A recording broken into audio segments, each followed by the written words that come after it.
हर हर महादेव। दोस्तों देखते हैं कि घर में ईश्वर के वास होने पर हमें कौन से संकेत मिलते हैं।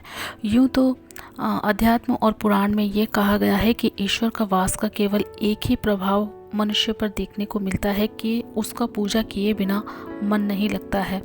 हर दृष्टिकोण से देखा जाए तो ईश्वर हमारे घर में सदैव ही निवास तो करते हैं, लेकिन उसका संकेत हमको हमारे जीवन में दिखाई दे ये ज़रूरी नहीं। ये दृष्टिकोण निर्भर करता है कि हम कितने साक्षी हैं, कितने सक्षम हैं ईश्वर को महसूस करने के लिए। हर इंसान का एक अलग ही अपना नज़रिया होता है। कोई कहता है कि उन्हें ईश्वर दिखने लगे हैं, कोई कहता है कि ईश्वर उन्हें महसूस होने लगे हैं, कोई कहता है कि उनके बिना उनका मन नहीं लगता है, कोई कहता है कि ईश्वर के सामने जाते ही उनकी तमाम बुरी स्थितियाँ उनको अच्छी स्थितियों में परिवर्तित होती सी दिखाई देती है। दोस्तों, क्या ये पर्याप्त है ईश्वर को महसूस करने के लिए कि ईश्वर हमारे समीप है कि नहीं? ईश्वर सदैव हमारे समीप ही रहते हैं। कई जगहों पर उनकी प्रतिमा को निहार निहार कर भक्तगण बहुत ही प्रफुल्लित महसूस करते हैं। तो क्या वहाँ ईश्वर का वास ज़्यादा है? ईश्वर उन पर कृपा ज़्यादा रखते हैं? अगर ऐसा है तो वहाँ पर रहने वाला हर इंसान करोड़पति या सुखी समृद्ध पूर्णतया से होता। लेकिन नहीं दोस्तों, जब ईश्वर की कृपा हमारे जीवन में शुरुआत में होती है तो बहुत ही कम लोगों को ये महसूस होता है कि उनके ऊपर ईश्वर की कृपा हो गई है। ऐसे बहुत से यूनिवर्स में बहुत सारे लोग नहीं हैं जो पूरी तरीके से ईश्वर को महसूस करके उसका संदेश, उनका संदेश हमारे तक पहुंचा सके। हमको कुछ ही लोगों में ये किरणें देखने को मिलती है जो लोग ईश्वर को पूरी तरीके से समझ पाते हैं, सहन कर पाते हैं।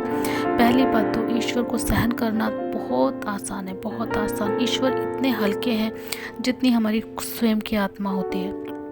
लेकिन अगर ईश्वर का वास हमारे शरीर में या हमारे दिलो दिमाग में या हमारे घर में होता है तो उन ईश्वर की वजह से हमारे जीवन में नकारात्मक शक्तियाँ खींचने लगती है। वो नकारात्मक शक्तियाँ हमारे जीवन को बर्बाद करने पर तुल जाती है, क्योंकि वो ये नहीं चाहती है कि हमारे जीवन में परिस्थिति अच्छी हो जाए, हमारे जीवन में उनका वास नहीं रहे। क्योंकि इस कलयुग में बुरी शक्तियाँ प्रभावी ज़्यादा होना चाहती है। सतयुग की बात अलग थी। सतयुग में ईश्वर ही ईश्वर का वास था। हर इंसान एक दूसरे को ईश्वर तुल्य समझता था। लेकिन आज के युग में व्यक्ति इतना लालची हो चुका है कि दूसरे का हड़पने के लिए, दूसरे को बर्बाद करने के लिए वो सतत प्रयत्नशील रहता है। लेकिन आज के युग में एक परिस्थिति यह भी है कि सतयुग में बहुत ही ज़्यादा तपस्या करनी पड़ती थी ईश्वर को पाने के लिए, लेकिन स्वयं ईश्वर होने के बावजूद भी उन्हें ईश्वर के दर्शन नहीं होते थे। तपस्वी इतने ज़्यादा थे कि उनके बीच प्रतियोगिता रहती थी। लेकिन आज के कलयुग में ईश्वर ने मनुष्य को बहुत ही साधन सुलभ दे दिया है। वो केवल एकमात्र दिया जलाने से ही नहीं, वो केवल एकमात्र आपकी भक्ति भाव से ही आ जाते हैं। वो आपको महसूस होते हैं, हर जगह दिखाई देते हैं, हर जगह महसूस होते हैं। लेकिन आपके जीवन को बुरे प्रभाव में डालने वाली कुछ नकारात्मक शक्तियाँ उनको दुष्प्रभावित कर देती है।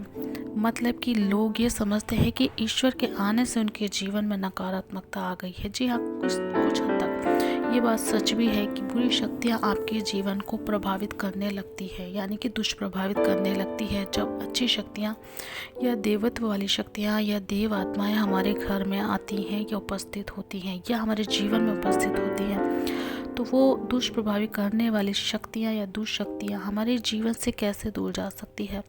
ये शक्तियाँ हमारे जीवन को इस प्रकार दुष्कर करने की कोशिश करती हैं कि ईश्वर का वास हमारे घर में ना रहे, यानी कि सत्य की प्रभाव या सकारात्मकता हमारे जीवन में प्रभावित ना हो, यानी कि हमारे जीवन में कुछ भी सुख समृद्धि ना आए हैं। ये बात तो सच है दोस्तों कि ईश्वर के आने से हमारे जीवन में सुख संपन्नता बढ़ने लगती है। लेकिन सुख संपन्नता बढ़ने लगती है वो एक कारण यह भी है कि हम मेहनत भी करते हैं। ईश्वर के केवल आने से हमारे जीवन में सुख संपन्नता नहीं आती है।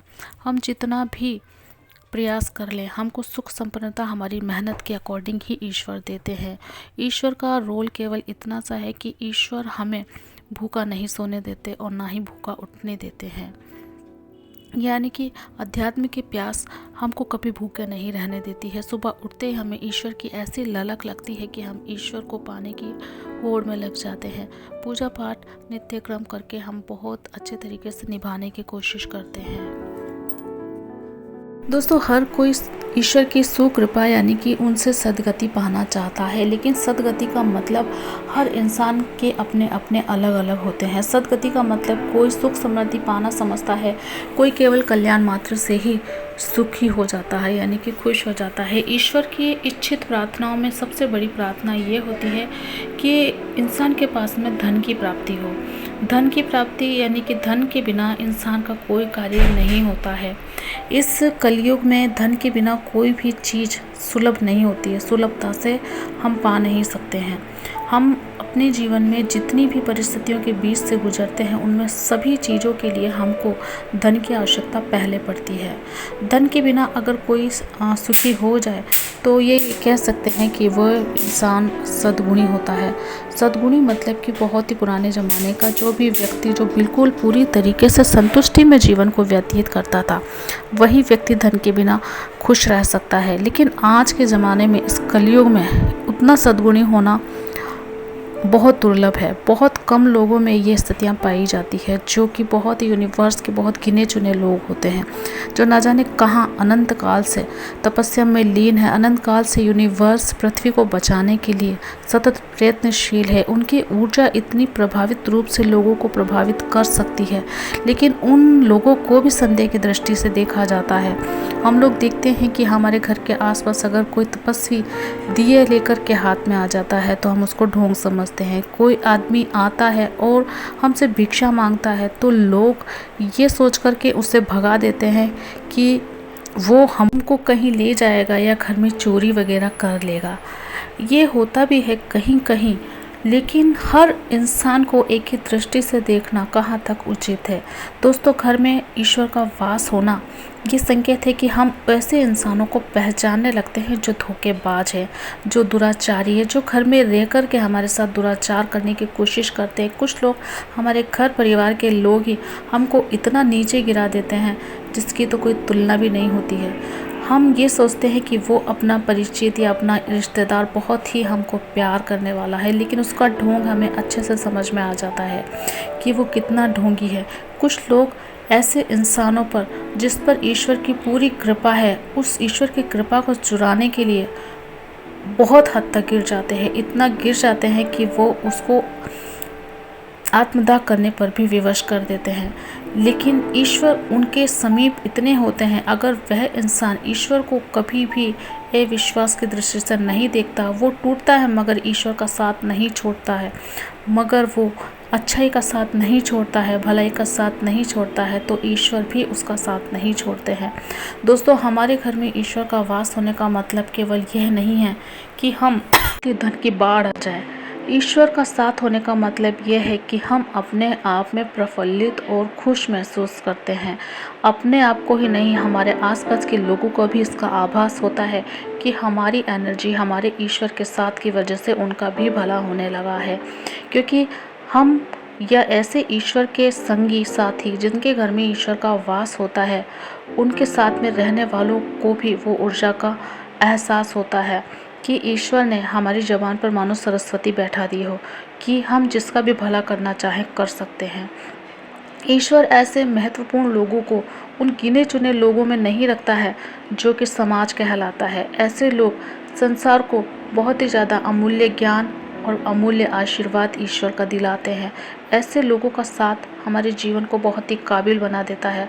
तो ऐसे लोगों का साथ पाने के लिए आपको हमेशा तैयार रहना चाहिए। आपको देखना चाहिए कि ऐसा कौन सा इंसान है जिनके घर में देवता का वास है। ऐसे इंसान से कभी भी किसी भी प्रकार का छल ना करें। दोस्तों, अगर आप छल करते हैं तो उसकी उल्टी क्रिया आपके ऊपर हो जाती है। ईश्वर नहीं चाहते हैं कि ऐसे भक्तगण इंसान के ऊपर कोई बुरी क्रिया हो और उसका कोई भी बुरा करे।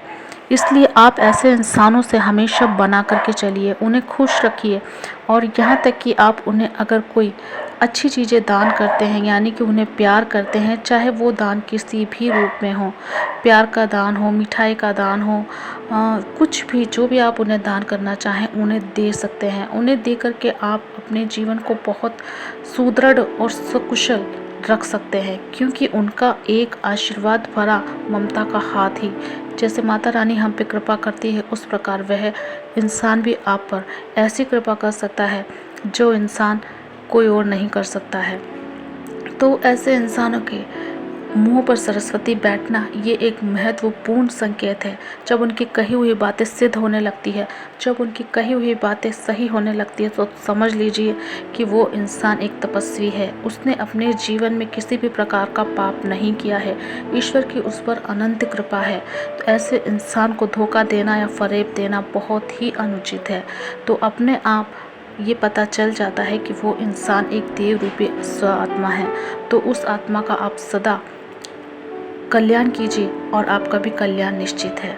और ईश्वर का वास का सबसे बड़ा संकेत यही है कि ऐसी इंसानों के पास, ऐसी आत्मा के पास में जाते ही आपको स्वतः ही एक पॉजिटिविटी का आभास होने लगता है, आपकी काम बनने लगते हैं, आपको एक आत्मबल मिलता है, आपको एक ऐसी शक्ति मिलती है जो शक्ति स्वयं ईश्वर हमको उसके थ्रू देना चाहते हैं।